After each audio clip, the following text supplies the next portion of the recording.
Something is moving through Silicon Valley right now. You can't see it in the stock prices. You can't find it in the press releases. You won't hear it in the earnings calls or the product launches or the keynote speeches lined up for the next 3 months. But if you know where to look, and if you know what silence sounds like when it comes from people who are never ever silent, you can feel it. It started last Tuesday. And before this video is over, you are going to understand exactly what it means for you. For the last several years, Silicon Valley has operated on a belief so powerful, so widely shared, that it stopped being a belief and became the air everyone breathed. The belief was this: artificial intelligence is the last invention humanity will ever need to make. Every other problem, climate, disease, poverty, war, would eventually yield to it. The only question was how fast. This belief attracted money at a scale that has no precedent in human history. More capital flowed into AI development between 2022 and 2025 than the entire GDP of most countries. Not millions, not billions, trillions. And the people spending that money were not reckless. They were the most rigorous,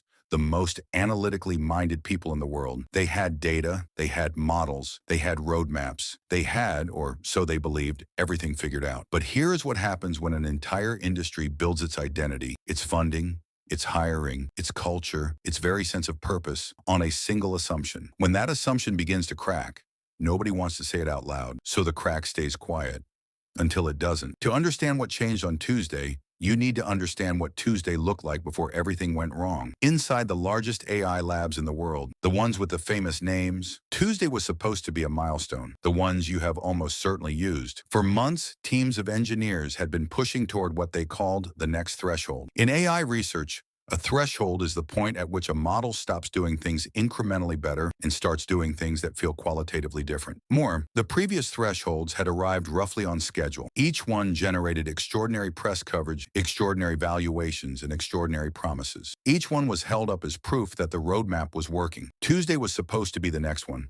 It was not. And what happened instead, what the engineers found when they ran the evaluations, when they stress tested the outputs, when they looked at each other across the table in those rooms that outsiders never see, that is where this story actually begins. Because what they found was not failure. Failure would have been easier. Failure has a clear response. What they found was something much harder to name. Now, here is where things get worse, because this wasn't just happening in one lab. In the weeks since that Tuesday, fragments of similar assessments have emerged from multiple organizations. Not identical findings, not a coordinated announcement, but a pattern. The kind of pattern that people inside these industries recognize immediately. Different teams, because it is the pattern of something true. Different architectures, different funding structures, all arriving through different roads at a remarkably similar intersection. The scaling laws that the entire industry had bet on, the mathematical principles that said more compute equals more intelligence, always reliably, predictably, those laws appear to be weakening, not broken, not proven false, but weakening. And in a field where the entire economic structure, the entire investment thesis, the entire 10-year roadmap rests on those laws holding, weakening is not a reassuring word. It is a word that,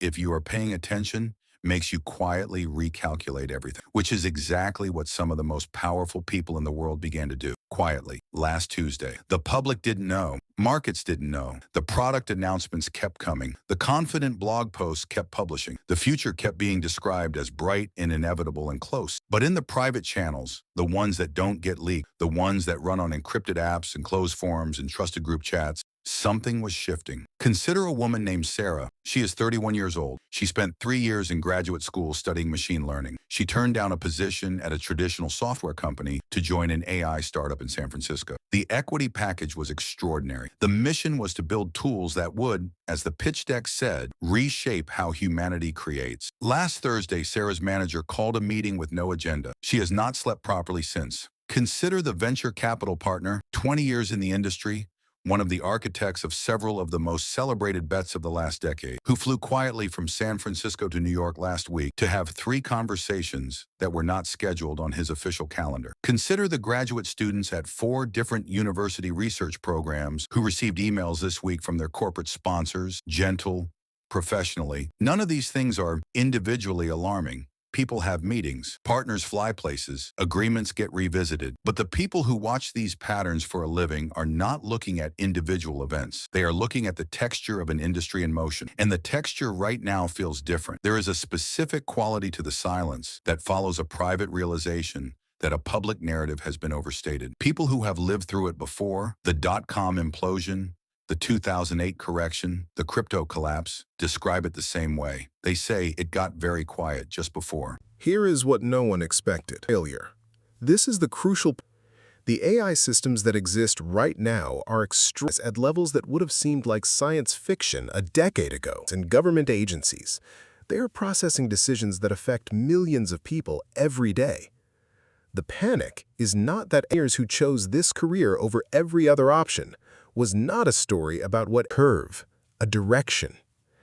And if the curve is flat, the companies, not just for the investors, will be more powerful in 3 years, distinguishable from human experts who were told that AI would solve the energy that have rewritten regulatory frameworks around a future that was. All of those promises require renegotiation, which is why the most rational people in the world is misreading the evidence.